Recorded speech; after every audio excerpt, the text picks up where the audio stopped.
di sini aku bakal jelasin dampak endemi terhadap Lebaran di tahun 2022. Sebelum itu kita harus tahu dong apa itu endemi dan ada berbagai istilah lainnya yang hampir mirip dengan endemi.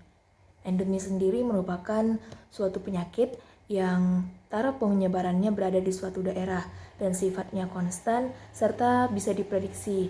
Contohnya di Indonesia yaitu penyakit DBD. Kemudian epidemi. Epidemi sebenarnya tidak jauh beda daripada endemi. Cuma letak perbedaannya itu pada penyebarannya. Penyebaran epidemi ini lebih menyebar ke berbagai daerah. Penyebarannya lebih cepat dan tidak bisa diprediksi. Contohnya itu seperti penyakit Ebola yang terjadi di Afrika Barat. Dan yang ketiga itu pandemi. Kita sudah pasti banyak dengar tentang pandemi, tapi nggak sedikit pula dari kita tidak mengetahui jelas apa itu pandemi. Pandemi merupakan suatu penyakit yang menyebar di wilayah luas atau di dunia, seperti yang kita rasakan pada saat ini, yaitu COVID-19. Jurnal ilmiah terkemuka Nature pada 5 Agustus 2020 lalu mempublikasikan prediksi ilmiah dari beberapa ilmuwan yang berasal dari berbagai perguruan tinggi di dunia bahwa COVID-19 akan menjadi penyakit endemik. Artinya virus SARS-CoV-2 akan terus beredar dan hidup di tengah masyarakat layaknya penyakit endemik lainnya seperti influenza, tuberkulosis, dan demam berdarah. Ahli pandemi dari Griffith University di Queensland, Australia, Diki Budiman mengatakan, COVID-19 memang sulit untuk dimusnahkan seketika karena beberapa faktor. Di antaranya banyak penderita yang tidak bergejala, serta kecenderungan cepatnya virus bermutasi sehingga muncul beberapa varian virus baru. Hal inilah yang memperkuat analisa para ahli, COVID-19 akan menjadi penyakit endemik. Ini adalah satu fenomena yang serius, yang artinya bahwa keinginan manusia untuk menghilangkan secara tuntas COVID-19 ini sulit. Kalau mengendalikan, ya dalam status terkendali, iya, dan itulah sebabnya kenapa kecenderungannya nanti memang akan menjadi penyakit endemik. Kalau penyakit itu menjadi endemik, sebetulnya artinya ada pesan pentingnya begini, bahwa penyakit itu sudah tidak menjadi satu wabah raya. Itu kan kalau pandemi itu wabah raya. Satu itu, dia ada di sekitar kita seperti halnya flu itu, atau seperti halnya demam berdarah, TBC, malah itu penyakit endemi. Diki menambahkan masyarakat harus paham saat pandemi berubah menjadi endemi bukan berarti COVID-19 berakhir. Karena status pandemi melekat pada kondisi beberapa negara dan wilayah yang terdampak. Apabila tren pengendalian COVID-19 semakin membaik, diikuti dengan keberhasilan vaksinasi, maka status pandemi baru akan dicabut oleh Badan Kesehatan Dunia WHO. Kepala Lembaga Biologi Molekuler Eijkman, Amin Subandrio mengatakan, seiring waktu semakin banyak orang terinfeksi, maka secara alami akan terbentuk herd immunity atau kekebalan massal, meski belum diketahui berapa lama siklus kekebalan itu akan bertahan. Imunitas yang terbentuk ini diharapkan menyebabkan virus SARS-CoV-2 tidak akan betah berada di dalam tubuh manusia, tapi bukan berarti virusnya hilang sama sekali. Ketika di tubuh manusia sudah bukan merupakan tempat yang ideal lagi buat si virus, maka dia akan keluar. Dia akan cari host baru. Kemungkinan besar akan kembali ke hewan-hewan liar. Nah, hewan liar itu ada di sekeliling kita kan ya. Entah itu kelelawar atau binatang piaraan dan sebagainya. Nah, mereka akan menetap di situ ya, tetapi tetap merupakan tanda petik ancaman. Subandrio menambahkan masyarakat diharapkan tetap menjalankan protokol kesehatan seperti menggunakan masker dengan baik dan benar, mencuci tangan di bawah air mengalir menggunakan sabun, dan menghindari kerumunan dengan menjaga jarak. Karena pola kebiasaan ini menurut Subandrio masih akan tetap menjadi tatanan kenormalan baru hingga beberapa tahun yang akan datang, meski pandemi COVID-19 sudah mereda dan berhasil dikendalikan. Arman Helmi, Muhammad Iqbal, Jakarta. Bisa dikatakan endemi adalah populasi yang terdampak kecil. Suatu penyakit dikatakan endemi jika terjadi peningkatan jumlah kasus yang signifikan, namun terbatas pada satu wilayah. Ringkasnya, endemi adalah penyakit yang biasanya mewabah di suatu wilayah tertentu. Wabah penyakit itu secara konsisten terus ada. Tingkat penularan dapat diprediksi, serta virus tidak dapat hilang sepenuhnya. Seperti pada video sebelumnya, adanya rencana pemerintah mengubah status pandemi menjadi endemi.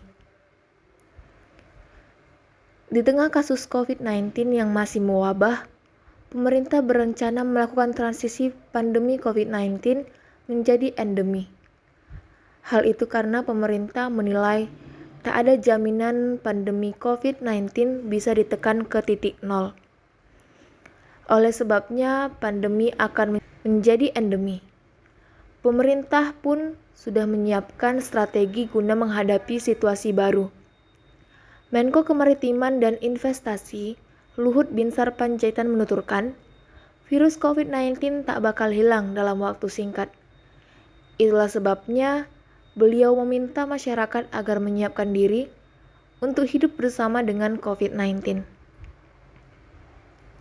Meski enggan terburu-buru, namun Luhut menegaskan Indonesia bakal melakukan transisi bertahap. Dia enggan menjadikan negara lain sebagai patokan untuk mengubah status pandemi. Menurutnya, seluruh kebijakan harus berbasis data. Luhut menuturkan transisi yang dilakukan secara bertahap sudah ia diskusikan dengan pakar. Pemerintah bakal terus melakukan evaluasi status pandemi. Selain itu, kata Luhut, indikator transisi pandemi ke endemi akan terus dibahas bersama pakar dari berbagai bidang. Setidaknya ada beberapa hal yang harus dipenuhi jika Indonesia hendak masuk ke status endemi. Bapak Presiden kita, Bapak Joko Widodo, juga menekankan kita tidak perlu tergesa-gesa dan harus memperhatikan aspek kehati-hatian dalam proses pengubahan pandemi menjadi endemi. Di sisi lain, pakar epidemiologi dari Universitas Gadjah Mada UGM, Bayu Satria Wiratama, mengingatkan Republik Indonesia belum siap masuk pada fase endemi. Bayu menilai Indonesia paling cepat beralih ke endemi pada Oktober 2022. Hal itu menurut dia bisa terjadi jika sejumlah angka penularan bisa terus rendah sampai 6 bulan ke depan. Bayu menyebut persoalan imunitas yang sudah melebihi 90% tidak bisa menjadi patokan. Pasalnya, menurut dia, pemerintah tidak menjelaskan secara detail apa indikator imunitas tersebut. Dia menjelaskan kriteria yang perlu dicapai jika Indonesia ingin beralih dari pandemi menjadi endemi corona. Salah satunya indikator penularan harus dijaga pada level terendah selama 6 bulan. Sebelumnya pemerintah menyebut ada lebih dari 90% warga Indonesia yang dinyatakan kebal COVID-19 atau memiliki antibodi pasca vaksinasi ataupun infeksi. Hal tersebut didapat dari hasil sero survei yang dilakukan Kementerian Kesehatan Republik Indonesia. Meski begitu, Menteri Kesehatan Budi Gunadi Sadikin menyebut belum bisa memastikan kapan Indonesia siap memasuki fase endemi COVID-19. Status endemi bakal mengacu pada gambaran dan situasi banyak negara termasuk ketentuan Organisasi Kesehatan Dunia atau WHO.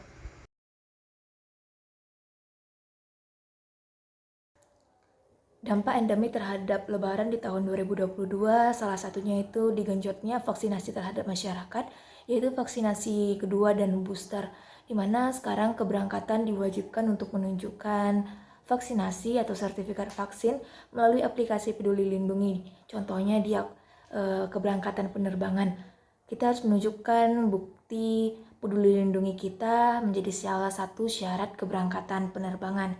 Apabila kita belum vaksin kedua, kita diwajibkan untuk melakukan tes PCR. Sedangkan kalau kita belum booster, kita diwajibkan untuk tes swab antigen.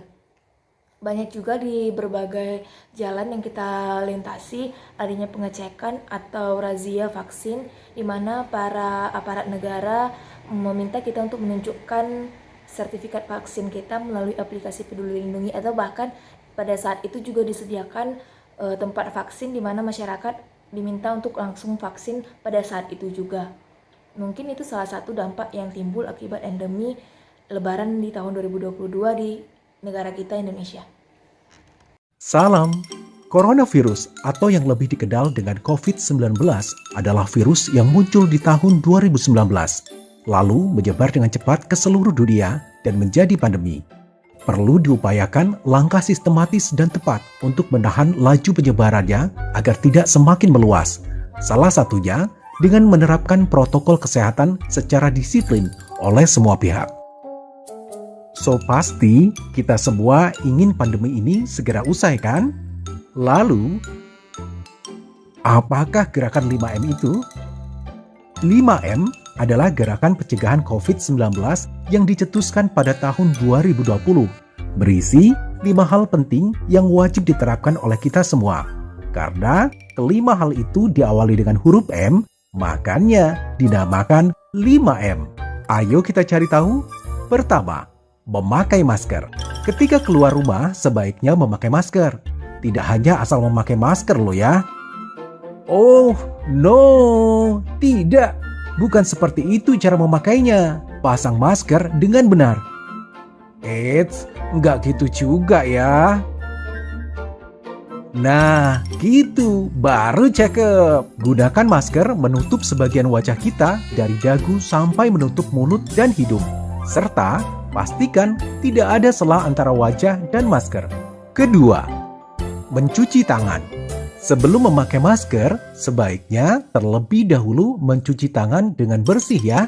Bukan mencuci tangan di ember cucian. Cucilah tangan secara merata di seluruh telapak tangan. Pakailah sabun dan cucilah tangan dengan air yang mengalir.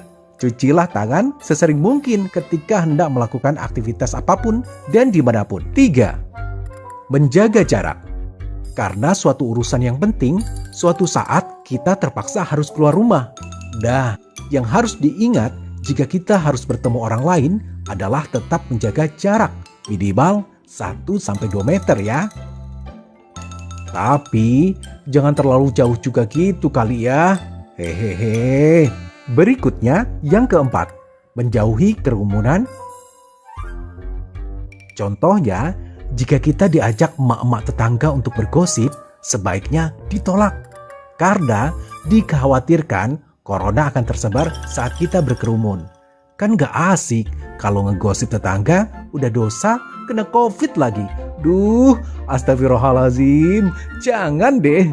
Dan yang kelima, mari kita membatasi mobilitas dan interaksi. Apabila tidak ada kegiatan penting di luar rumah, maka lebih baik di rumah saja. Atau jika memungkinkan, kegiatan dilakukan secara online untuk mengurangi interaksi dan mobilitas. Untuk itulah dicanangkan gerakan 5M sebagai salah satu upaya strategis untuk meminimalisir penyebaran COVID-19 di Indonesia.